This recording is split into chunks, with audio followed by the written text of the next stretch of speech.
Temporary waivers are creating permanent records.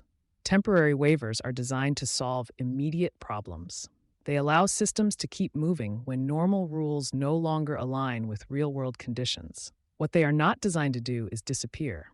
Across energy, transportation, trade, and environmental compliance, temporary waivers are increasingly being extended, renewed, and relied upon across multiple reporting periods. In doing so, they are leaving behind something more durable than intended: records. Those records, how decisions were justified, repeated, and documented, are becoming part of the compliance landscape long before any enforcement action begins. The risk is not that organizations use flexibility. The risk is that flexibility hardens into precedent without being governed as such. Repetition turns exception into baseline. Regulators have always understood that emergencies require discretion. What is changing is how often discretionary tools are used to manage predictable constraints rather than unexpected events. When temporary waivers are issued once, they are contextual. When they are extended or reissued, they become comparable. When they recur, they begin to look like a baseline operating assumption. That progression matters because regulators increasingly assess consistency across time. What was once treated as an isolated accommodation can, through repetition, become evidence of how an organization normally operates under stress. This dynamic is visible across domains, from transportation and fuel delivery waivers to trade compliance exceptions, reporting accommodations, and enforcement deferrals. Enforcement is focused on process, not intent. Modern enforcement is less concerned with whether an organization intended to comply and more focused on how decisions were made, documented, and applied. Agencies such as the U.S. Department of Justice and the Office of Foreign Assets Control increasingly frame enforcement around process questions. What did the organization know at the time? What data supported the decision? How consistently was the decision applied? When conditions changed, was the decision revisited? Temporary waivers that are repeatedly invoked create a decision trail. That trail can be evaluated for internal consistency, escalation discipline, and alignment with stated policies. Over time, inconsistency, not violation, becomes the exposure. Data systems are making comparisons easier. What makes this moment different is not regulatory intent, but regulatory capability.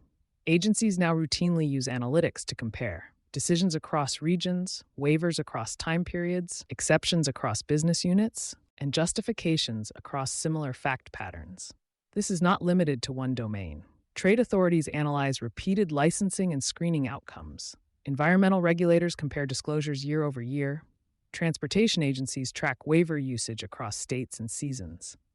In this environment, temporary measures do not remain temporary in the record. They become part of a data set.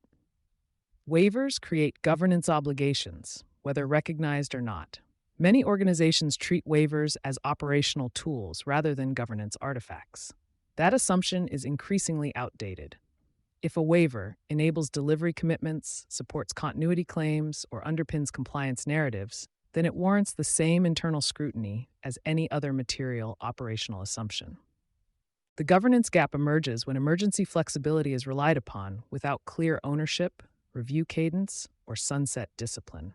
Over time, this creates a mismatch between how leadership believes operations function and how regulators can reconstruct them. The record forms before enforcement begins. One of the most consequential shifts in compliance risk is timing. Exposure is no longer formed at the moment of enforcement. It forms earlier, inside repeated decisions, extensions, and justifications that accumulate quietly over time. By the time a regulator asks questions, the record already exists. How often flexibility was used, under what conditions, and whether the organization treated it as an exception or a substitute. That record does not need to show bad faith to create risk. It only needs to show inconsistency. What leaders should be governing now? This is not a call to avoid waivers. It is a call to govern them deliberately. Leaders should be asking, which temporary waivers or flexibilities do we rely on today? Are they documented as exceptions or embedded as assumptions? How often are they reviewed, renewed, or challenged internally? Would our justifications still hold if examined 2 years from now? These questions sit squarely within executive oversight, even when the decisions themselves are operational. a permanent record of temporary decisions. Temporary waivers are no longer invisible. They are traceable, comparable, and increasingly durable in the regulatory record. In 2026, the compliance question is not whether flexibility was used. It is whether organizations understood that repeated flexibility creates precedent and governed the record accordingly. What gets repeated becomes normal. What becomes normal becomes evidence. You've been listening to Sustainability Soundbites by Environment and Energy Leader. For partnership opportunities, please reach out to our team.